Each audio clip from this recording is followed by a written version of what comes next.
బయట వర్షం అయితే చితక కొట్టేస్తుంది మాకిక్కడ. అసలు బయటికి వెళ్ళే వాతావరణమే లేదు. ఎలాగోలా వెళ్లి కూరకేమన్నా తీసుకురండి అంటే, "ఈ వర్షంలో ఎవడెళ్తారు" అంటున్నారు మా వాళ్ళు. అయితే అత్త మీద కోపం దుత్త మీద చూపించినట్టు వాళ్ళ మీద కోపడితే మాడేది మన కడుపే కదా! అందుకని ఇంట్లో ఏమున్నాయా అని చూస్తే ఇక్కడ నాకొక వంకాయ, 4 టమాటాలయితే ఉన్నాయన్నమాట. వెంటనే టక్కున పచ్చిపులుసు చేసేస్తానండి అని చెప్తే ఓకే అన్నారు పిల్లలు, మా వారు కూడాని. పచ్చిపులుసు చేసుకుని, అందులోకి ఉల్లిపాయలు ఎక్కువగా వేసుకుని, కాంబినేషన్‌గా ఏ ఆమ్లెట్టో, పకోడీయో వేసి తింటే సూపర్ ఉంటది కదా! ఇంకా పిల్లలేమో పకోడీ అయితే చేయమని ఆర్డర్ చేసేసారు.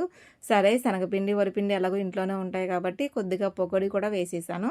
ఈ చల్లటి వాతావరణంలో కొద్దిగా పకోడీ విడిగా తిన్నట్టు ఉంటుంది. అలాగే పచ్చిపులుసులోకి కాంబినేషన్ బావుంటుంది అని ఇలా అయితే చేసేసాననమాట. ఇంట్లో కూరకేమీ లేనప్పుడు టక్కున గుర్తొచ్చేది కోడిగుడ్లు ఉక్కురు గానీ, పచ్చిపులుసు గానీ, లేదన్నా ఏదైనా వేరుశనగుళ్ళు టమాటా చట్నీ గానీ, ఇవి మాత్రం ఫాస్ట్‌గా అయిపోతాయి కదా! నేనైతే ఇవే ట్రై చేస్తాను. ఇంకా వేడివేడిగా పకోడీ కూడా అయిపోయిందనమాట. ఎంతమందికి ఇలా పచ్చిపులుసులో పకోడీ వేసుకొని తినడం ఇష్టమో ఒకసారి కామెంట్ చేయండి. నాకైతే చాలా ఇష్టం. ఎక్కువ శాతం ఇంటి దగ్గర ఉన్నప్పుడు ఇలా పచ్చిపులుసు చేసి పకోడీ అయితే వేసేస్తాను. పిల్లలు కూడా బాగా ఎంజాయ్ చేస్తూ తింటారు. సో, వీడియో నచ్చిందా? వీడియోకైతే లైక్ చేసి నా ఛానల్‌నైతే తప్పకుండా సబ్స్క్రైబ్ చేసుకోండి.